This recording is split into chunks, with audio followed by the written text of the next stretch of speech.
Kimi Rusiya-Ukrayna münaqişəsidir. Yenilənən xəbərlər kifayət qədər önəmlidir. Digər tərəfdən Sibirqanın Bakıdan ötürdüyü mesajlar da belə deyək, diqqət çəkir. Çünki həm bugünkü hücumlarla bağlı açıqlamaları var və eyni zamanda Zelenski-Putin görüşü ilə bağlı da məlumat var.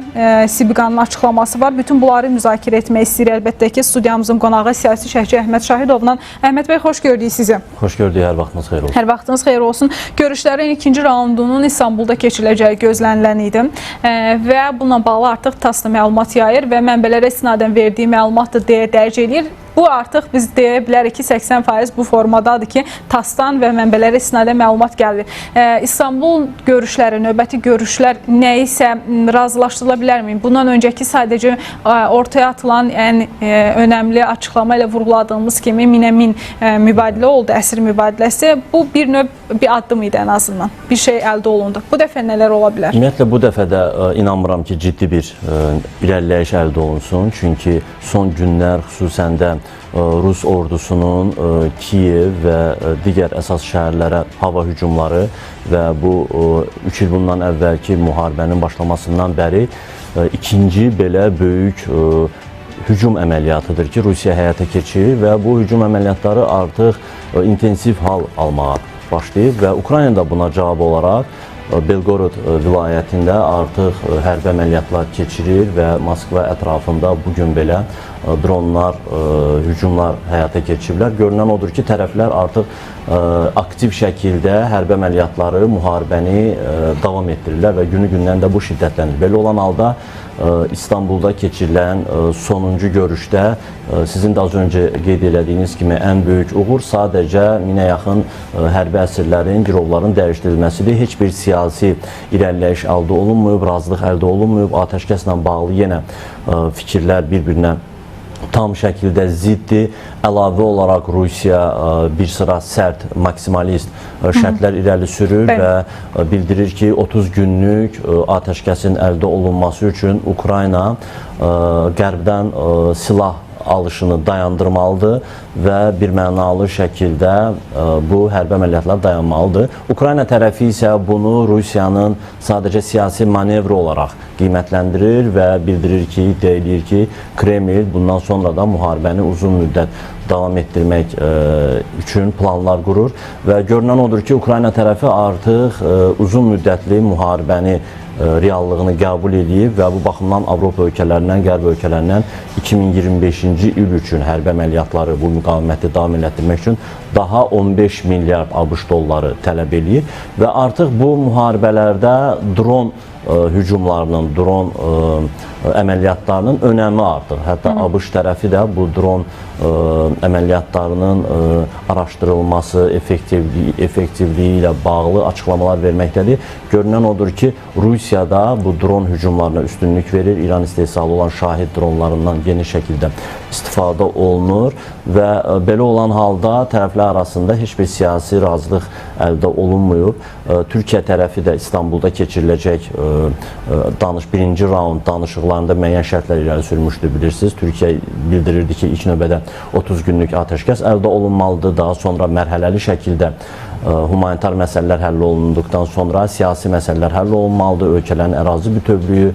Amma bu məsələlər heç bir halda qəbul olunan deyil. Rusiya qəti şəkildə bildirir ki, hal-hazırda ilhaq etdiyi, nəzarətdə saxladığı ərazilərdən heç bir halda geri çəkilmək fikrində deyil. Hətta Rusiyanın Xaricilər Naziri Sergey Lavrov və digər siyasilər bildirirlər ki, Rusiya bütün Ukraynanı nəzarət altına almaqla bağlı planları var. Ukrayna isə özünün ərazi bütövlüyünü, sərhədlərin toxunulmazlığı şərtini irəli sürür ki, bu da artıq mümkün olan bir şey deyil. Yəni bu variant heç bir halda mümkün deyil. Müharibə geri dönüşü olmayan bir senari üzrə irəliləməkdədir və ABŞ-ın da burada mövqeyi müəyyən mənada Avropa ölkələri üçün narahat vericidir və sonuncu dəfə 2 saatdan artıq Donald Trump və Vladimir Putin arasında telefon danışığında da mövzu Ukraynada atəşkəs əldə olunması ilə başlasa da sonradan sanksiyaların aradan götürülməsi, ticarət dövriyyəsi kimi məsələlər var ki, bu Avropa ölkələrini narahat edir. Yəni Avropa liderləri özləri artıq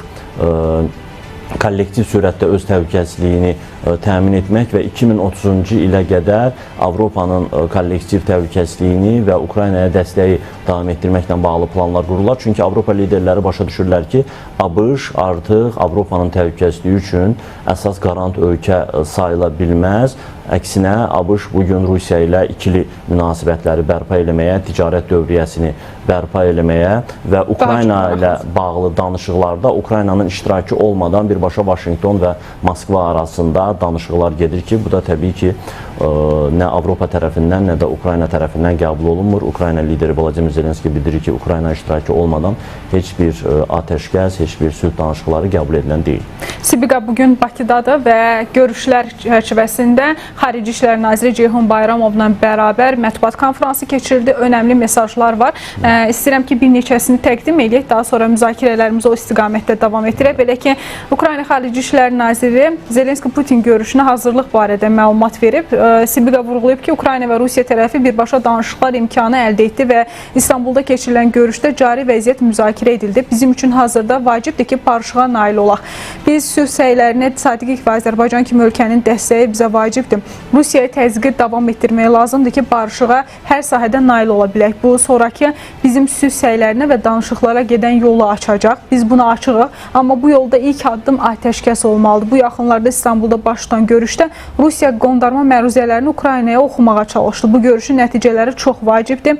Mini əsir mübadiləsi olmalıdır. Eyni zamanda biz razılığa gəldik ki, iki tərəfin atəşkəslə bağlı konsepsiyaları və atəşkəslə bağlı baxışları mübadiləsi baş versin. Biz onların baxışını gözləyirik. Gələcək Zelenski-Putin görüşünün gündəliyi də bu olacaq deyir. Elə danışıqlar, yəni nümayəndə heyətinin danışıqları sonrası da Rusiyadan belə bir açıqlama gəlmişdi ki, nümayəndə heyətləri müəyyən məsələləri öz aralarında artıq razılaşdırdıqdan sonra liderlərin görüşü ola bilər və elə Sibiqada vurğulayır ki, biz onların baxışını gözləyirik və bundan sonra artıq Putin-Zelenski görüşünün gündəliyi məlum olacaq. Bu növbəti İstanbul görüşündə vurğuladığı məsələ artıq həll ola bilərmi? Yəni razılıq əldə oluna bilər? Təbii ki, əgər tərəflər müəyyən kompromisə getsələr, ən azından 30 günlük atəşkəs, qeyri-şərtsiz, heç bir şərt irəli sürmədən 30 günlük atəşkəslə bağlı razılığa gəlinsə və daha növbəti mərhələdə humanitar məsələlər, əsir və girovların dəyişdirilməsi məsələsi və ən azından da mülki infrastruktura hücumların edilməməsi ilə bağlı razılıq əldə olunsa, növbəti mərhələdə ən azından beynəlxalq ictimaiyyətin, Avropanın, Amerikanın və xüsusən də Türkiyənin vasitəçiliyi ilə tərəflər arasında sülh danışıqlarına başlamaq olar. Amma əsas məsələ bu 30 günlük atəşkəs məsələsidir ki, Ukrayna fərqli prizmadan baxır. Rusiya 30 günlük atəşkəs qarşılığında tamam başqa şərtlər irəli sürür. Ukraynaya hərbi yardımın dayandırılması məsələsini irəli sürür ki, bu da qarşı tərəfdən hələ ki qəbul olunmur, tam maksimalist şərtlər irəli sürür hər iki tərəf. Amma əsas məsələ bugün atəşkəsin əldə olunmasıdır. Atəşkəs əldə olunsa, müəyyən humanitar məsələlər əldə olunduqdan sonra ən azından bu status quo-nu qoruyub saxlamaq və qeyri-müəyyən bir müddətə bu sülh danışıqlarını ertələmək olar. Amma atəşkəs əldə olunmadıkca tərəflər hərbi əməliyyatları şiddətləndirməklə, dron hücumlarını, raketlərlə hücumları şiddətləndirməklə bir-birinə qarşı təzyiq göstərməyə çalışırlar və fikir verirsinizsə hər dəfə istər İstanbul olsun, istər digər məkanlarda, coğrafiyalarda baş tutacaq görüşlər öncəsi hərbi əməliyyatlar şiddətlənir. Sanki tərəflər bir-birinə təzyiq göstərməyə çalışırlar. Ukrayna ciddi şəkildə dronlardan istifadə edərək yüzlərlə dronla Rusiyanın hava məkanına hücumlar təşkil edir, xüsusən də Belgorod vilayətinə, Moskva ətrafına. Rusiya buna cavab olaraq və sonuncu belə hücuma cavab olaraq Kiyev və digər şəhərlərə raket və dron hücumları təşkil elədi və bu olası danışıqlarda, planlaşdırılan danışıqlarda bir-birinin əlini gücləndirməyə çalışırlar və qarşı tərəfi daha çox güzəştə getməyə məcbur edirlər. Bu baxımdan ikinci raundda da İstanbulda keçirilməsi planlaşdırılan bu sülh danışıqların ikinci raundunda qədər də belə hərbi əməliyyatların daha şiddətli olacağı yaxın günlərdə gözləniləndir. Amma istənilən halda atəşkəs qaçılmazdır. Bu hərbi əməliyyatlar davam etdikcə bunun coğrafiyası da genişlənə bilər və istənilən bir təxribat, istər Rusiya tərəfindən olsun, istər digər tərəfdən bu hərbi əməliyyatların coğrafiyasının genişlənməsinə, Şərqi Avropa ölkələrinə, Baltikyanı ölkələrə sıçraya bilər bu müharibə ki, bu artıq təkcə regional deyil, dünya müharibəsinə gətirib çıxara bilər ki, zaman-zaman Rusiya tərəfi nüvə silahından istifadəni istisna etmədiyini bildirir. Bu çox təhlükəli bir ssenaridir və onu da nəzərə almaq lazımdır ki, Rusiya tək döyüşmür bu meydanda. Şimali Koreyadan, İrandan, hətta Çin ordusunun da bu savaşda, müharibədə iştirak etdiyi ilə bağlı Ukrayna tərəfinin iddiaları var və görünən odur ki, bu müharibə təkcə Ukrayna və Rusiya arasında deyil, qlobal güclər arasındadır və xüsusən də ABŞ-nin bu münaqişədə mövqeyinin dəyişməsi, Donald Trumpın artıq bu münaqişə ilə bağlı deyil, daha çox Rusiya ilə münasibətləri bərpa etməklə bağlı intensiv fəaliyyəti Avropanı özünün kollektiv surətdə təhlükəsizliyini təmin etmək və Ukraynaya yardımları davam etdirməklə bağlı fikirləşməyə məcbur edir. Bu da Rusiyanın əlini gücləndirir. Rusiya artıq qarşısında ABŞ-ı görmür.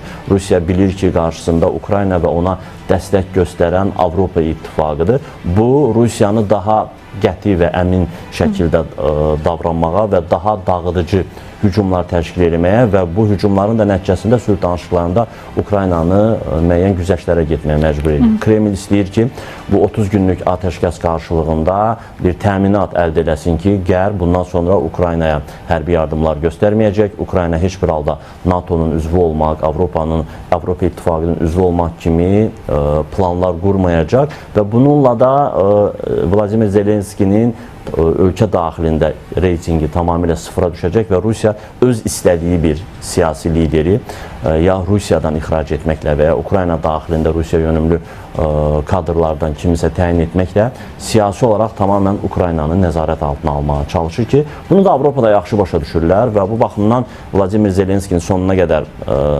dəstəkləmək və müharibəni ancaq və ancaq Ukrayna daxilində, Ukrayna sərhədləri daxilində davam etdirilməsinə çalışılır Avropa İttifaqı. Burada həm Ukraynaya simpatiya da var, dəstək də var, həm də Rusiyanın potensialının Ukrayna sərhədləri daxilində tükənməsini və bu hərbi əməliyyatların heç bir halda Avropa torpaqlarına, Avropa İttifaqı ərazisinə keçilməməsinə çalışılır. Bu baxımdan Avropa İttifaqı ilk növbədə öz təhlükəsizliyini, öz gələcəyini düşünərək Ukraynaya sonuna dək dəstək vermək məcburiyyətindədir. Biz indi hazırda bilirik ki, Rusiya PUA hücumları həyata keçirdi və ölənlərin, yaralıların vəziyyəti ilə bağlı da son məlumatlarda ölülərin sayının yeniləndiyini görürük. Çox təəssüflər olsun ki, eyni zamanda Ukraynalı politoloqların bu formada iddiaları var ki, Rusiyanın digər hədəfi 3 vilayətdir. Sumi, Xarkov, Dnepropetrovsk vilayətləridir və onları ələ keçirmək istəyir. Amma Amerika Birləşmiş Ştatlarından maraqlı bir iddia var. Belə ki, ABŞ və ya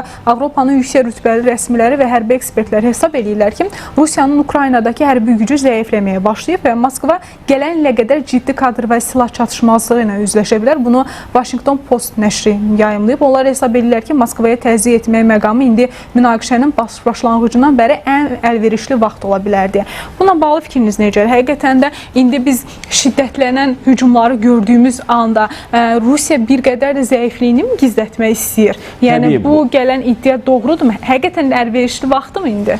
Təbii ki, doğruluq payı var. Çünki ilk həftələrdəki müharibənin başladığı fevral ayında, 3 il bundan əvvəl, ilk həftələrdə Rusiya daha qətiyyətli hücumlar həyata keçirirdi. Demək olar ki, hər gün yeni-yeni kəndlər, qəsəbələr, şəhərlər işğal altına alınırdı, nəzarət altına alınırdı. Bugün isə bir həftə ərzində müəyyən bir qəsəbə, yaşayış məntəqəsi nəzarət altına alınanda Rusiya Müdafiə Nazirliyi bunu böyük bir fəxrlə yayır, bu barədə xəbər paylaşılır.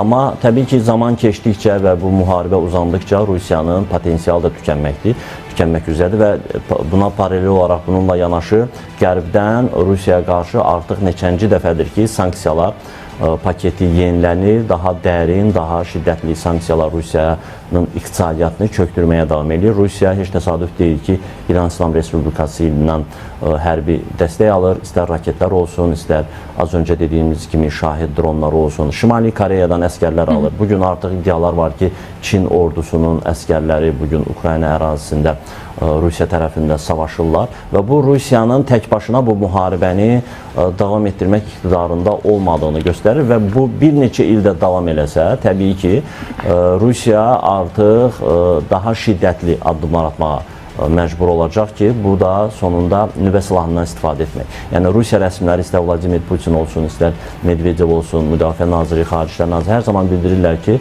Rusiya bu müharibədə özünün suverenliyinə, təhlükəsizliyinə ciddi təhdid gördükdə nüvə silahından istifadə edəcək. Bu eyni zamanda dolayısıyla bir etirafdır ki, Rusiya bu müharibəni bundan sonra da davam etdirmək gücündə olmadığını hiss etdikdə nüvə silahını əl atacaq. Bu təbii ki, təhlükəli bir ssenaridir. Təkcə Ukraynanı deyil, bütün Şərqi Avropanı, Avropa qitəsini təhdid edən bir ssenaridir. Bu baxımdan istənilən halda siyasi təzyiqlər, beynəlxalq təzyiqlər vasitəsilə Rusiyanı bu danışıqlar masasında atəşkəsə razılaşmaqla bağlı addımlar atılmalıdır. Mən inanmıram ki, ABŞ və Avropa İttifaqı bu sahədə uğurlu olsun. Çünki onlar istər-istəməz bir tərəfdirlər. Hər nə qədər Donald Trump administrasiyası Rusiya ilə münasibətləri bərpa etməyə maraqlı olsa da, istənilən halda Ukrayna tərəfində olub Amerika olaraq. Burada Türkiyənin rolu önünə çəkilir. Türkiyə həm NATO-nun ikinci güclü ölkəsi olaraq, eyni zamanda Qərb ilə və Rusiya ilə də çox yaxşı dialoq şəklində münasibətlərə malik. Eyni zamanda Qara Dəniz hövzəsində yerləşən bir ölkə olaraq bölgədə təhlükəsizliyin və sabitliyin qarantı ola biləcək və sülh danışıqlarına ev sahibliyi edə biləcək yeganə ölkədir, yeganə vasitədir ki, eyni zamanda Türkiyənin lideri Rəcəb Tayyip Ərdoğan Vladimir Putinlə də birbaşa dialoq apara biləcək bir liderdir. Bu baxımdan Türkiyənin vasitəçiliyi ilə mümkün görünür, amma istənilən halda tərəflərin müəyyən kompromisə getməyə, güzəştə getməyə qaçılmazdır. Yəni hər ikisi maksimalist şərtlər irəli sürdükdə təbii ki, istər ikinci raund olsun, beşinci raund olsun, fərq etməz. Ən böyük uğurlar nə ola bilər? Müəyyən əsirlərin dəyişdirilməsi ola bilər, müəyyən taxıl anlaşması ola bilər ki, öncəki illərdə bu yaşanmışdı. Amma ciddi bir atəşkəs razılaşması, uzun müddətli bir atəşkəs və ya sülhə apara biləcək hansısa bir sənədin əldə edilməsi hələ ki perspektivdə görünmür. Bir-iki dəqiqəmiz var. Bu arada Rusiya Xarici İşlər Nazirliyindən bəyanat var ki, Fidanın Rusiya səfəri zamanı nələr danışılacaq. Burada qarşıdan gələn görüş zamanı nazirlər Cənubi Qafqaz, Liviya, Suriya və Qara Dəniz regionunda mövcud işlərin vəziyyətini müzakirə edəcəklər. İstanbulda Rusiya-Ukrayna danışıqlarından sonra vəziyyətin inkişafı ilə bağlı hər tərəfli fikir mübadiləsi aparacaqlar. Qara Dənizdə təhlükəsiz gəmiçilik mövzusuna toxunulacaq deyə bildirilib. Bir-iki dəqiqəmiz var. Bu təhlükəsizlik gəmiçilik mövzusu kifayət qədər önəmlidir. Biz bilirik ki, taxıl sazişi məsələsi də elə Türkiyədə həll olunmuşdu.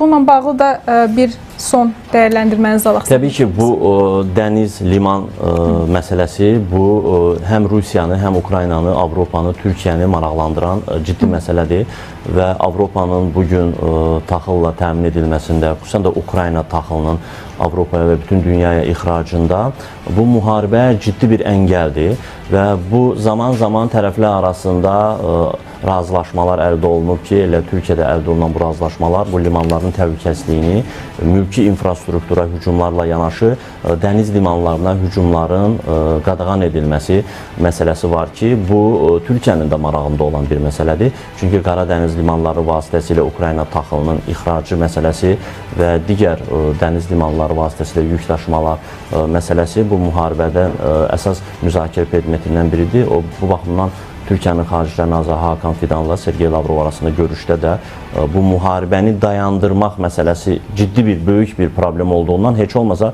bu müharibənin gedişi çərçivəsində dəniz limanlarının təhlükəsizliyinin təmin olunması və qarşılıqlı şəkildə bu limanlara hücum edilməməsi ilə bağlı öhdəliklərin qəbul edilməsi məsələsi var ki, bu təkcə taxıl daşınması ilə bağlı deyil. Ümumiyyətlə, bu limanlar vasitəsilə yük daşıması, neft qaz daşınması məsələsi var ki, bu elə Türkiyənin də, Avropanın da, elə Rusiyanın da, Ukraynanın da marağında olan bir məsələdir. Digər tərəfdən bu bir qarşılıqlı bir etimad mühiti yarada bilər. Əgər limanlar məsələsində razılıq əldə olunarsa, daha sonra atəşkəs əldə olunarsa, gələcəkdə sülhə götürüləcək bir razılaşma da əldə olunacaq. Çox sağ olun, təşəkkür edirik. Önəmli dəyərləndirməniz üçün minnətdarıq.